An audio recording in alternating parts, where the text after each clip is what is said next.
Bonjour, Chamrou, radio ou télé libertaire, libre comme l'air, comme d'habitude, avec l'ABC du libertaire de Jules Lermina, ici deuxième partie, que je me fais un plaisir de te lire, cher René Haddad, qui est toujours mon fan, mon premier fan, à mettre j'aime, et puis apparemment d'autres anarchistes, et qui mettent également M. Alors s'ils aiment, on y va, ça donne des ailes pour continuer. Te voilà au milieu des hommes, tes semblables, et en face de la terre dont eux et moi, vous devez tirer votre subsistance. Les hommes sont tes égaux, tu es leur égal. Ici, je te demande un peu d'attention.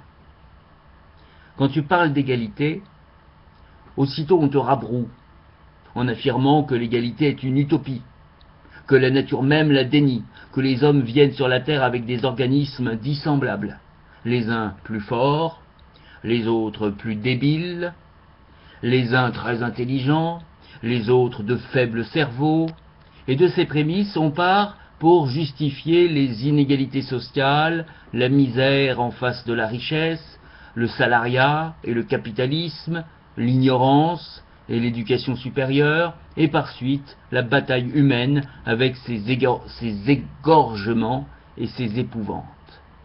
Et l'égalitaire se trouve pris de court et hésite à répondre. C'est qu'en ce point, comme dans toutes les discussions sociales, nous nous laissons tromper par une définition fausse, passée à l'état de dogme.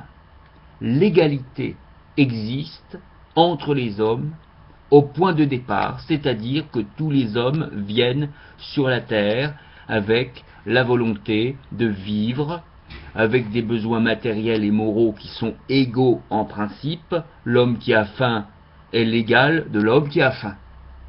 Les nécessités primordiales de l'existence sont les mêmes, et il y a égalité parfaite et complète dans cette formule indiscutable.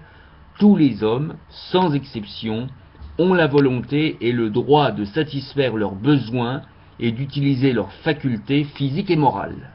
La mesure individuelle de ces besoins et de ces facultés est accessoire. Le fait mathématique, la volonté et le droit de vivre, est égal pour tous. En cela, et en cela seul, consiste vraiment l'égalité, et c'est elle qui doit être respectée par l'exercice appartenant à tous de ce droit de vivre. Ici, camarade, tu trouves sous tes pieds un terrain solide. Fils de la nature, tu as, comme tous tes congénères, ni plus ni moins, mais autant qu'eux, le droit de vivre, et ce droit, nul ne peut t'empêcher ni empêcher autrui de l'exercer. Or, d'où peuvent te venir les moyens de vivre, sinon de la terre? Donc la terre est à toi, comme à tous tes semblables. La faculté de l'exploiter et d'en tirer subsistance est inhérente à ton être, et nul n'a le droit de la supprimer. Donc quiconque s'approprie une partie de cet instrument collectif de travail qu'est la terre commet un acte contraire aux principes humains, et donc la propriété, c'est-à-dire la mainmise de qui que ce soit sur une portion de terre, est un vol commis au préjudice de la collectivité. C'est ce que me disait l'autre fois une de mes correspondantes donc par téléphone, qui me disait: tu te rends compte, on va jusqu'à vendre de la terre. Vendre, c'est-à-dire de la vraie terre, notamment les jardiniers en herbe comme moi. Dans la ville, on n'a pas de terre, évidemment. Donc on est amené à aller au magasin pour aller acheter de la terre. Alors elle dit: c'est hallucinant. Moi je suis dans ma campagne et je vois des fermiers qui mettent qu'on peut acheter la terre au kilo, au gramme, et qu'on peut partir avec son sac de terre et que c'est vendu. C'est voilà. Fin de ma petite note, évidemment. Bon. Et voici que la propriété sacro-sainte t'apparaît avec son véritable caractère d'accaparement et de spoliation. Voici que ce dogme intangible se révèle en son évidence de brutalité et de crime antisocial. La terre est l'instrument de travail, c'est-à-dire de vie de tous les hommes.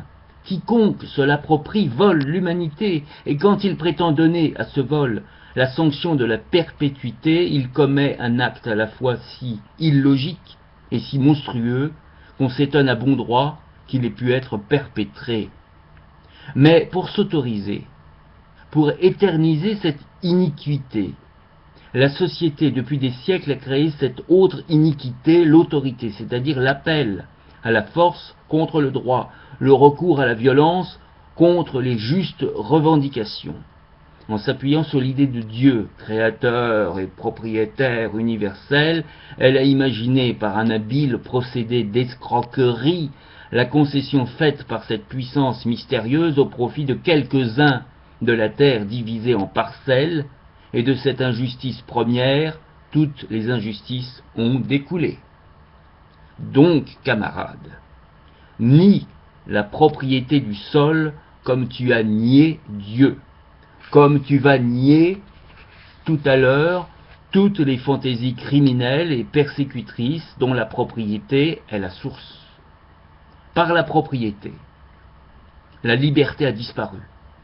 Depuis le droit d'aller et de venir, arrêté par des murs et des barrières que défendent des gendarmes et des magistrats, jusqu'à la liberté du travail, le propriétaire étant maître de laisser ses terres en friche et de refuser à quiconque la faculté d'en extraire les éléments nécessaires à l'existence.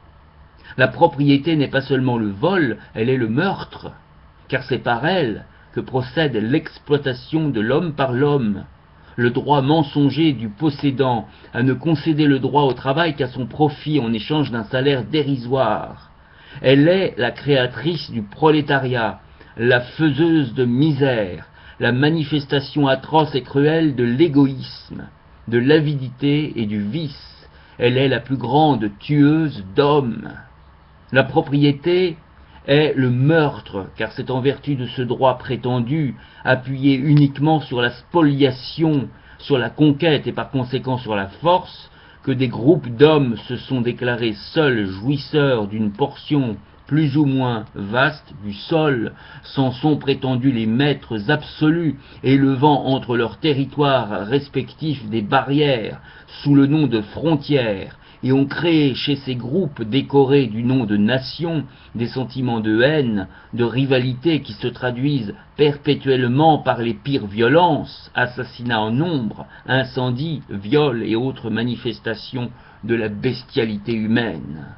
C'est le mensonge, car alors qu'il est inscrit dans les constitutions particularistes, que nous subissons que le droit de propriété est sacré et que nul n'en peut être privé, des millions d'hommes sont dépouillés de leur droit à la terre au profit d'une caste dominatrice et exploiteuse.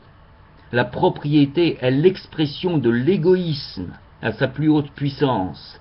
C'est l'usurpation brutale du bien de tous, de la terre qui appartient à la collectivité et sous aucun prétexte légitime ne peut être féodalisée au profit de quelques-uns. C'est d'elle que naissent toutes les injustices, tous les crimes, tous les forfaits dont l'histoire s'ensanglante. Elle se perpétue par l'héritage qui n'est que la continuation dans le temps d'une première iniquité commise.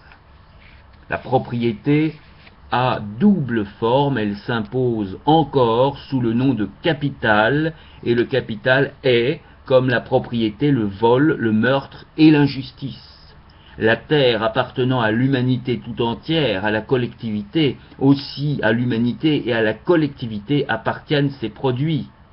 C'est l'humanité, la collectivité qui met en valeur l'instrument terrestre que nous tenons de la nature, et le produit du travail nécessaire, général et collectif, appartient à tous les hommes sans individualisation possible. Oui, mon collègue chien me rappelle que je n'arrête pas de dire les hommes, je devrais dire les animaux. La terre appartient à tous les animaux, quels qu'ils soient.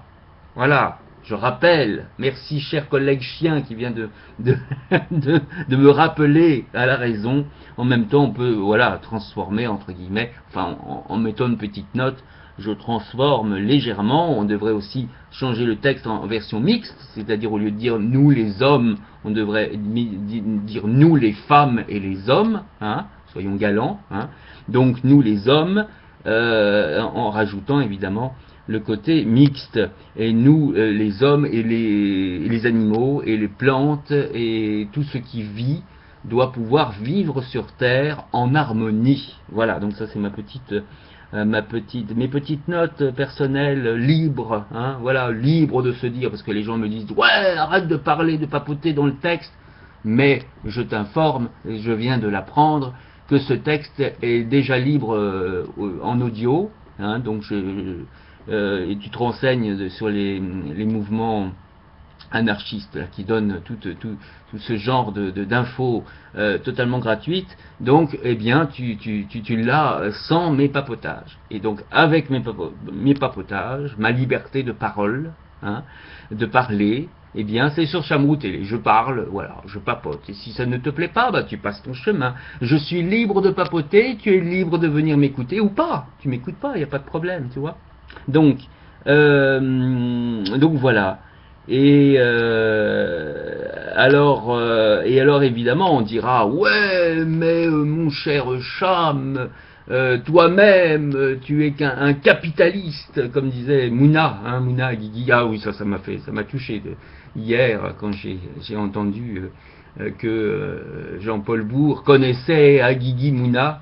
Eh bien, ce cher Aguigui Mouna, que j'avais rencontré, que j'ai eu la chance de rencontrer, de photographier aussi. À l'époque, je prenais des photos. J'étais pas équipé encore en caméra.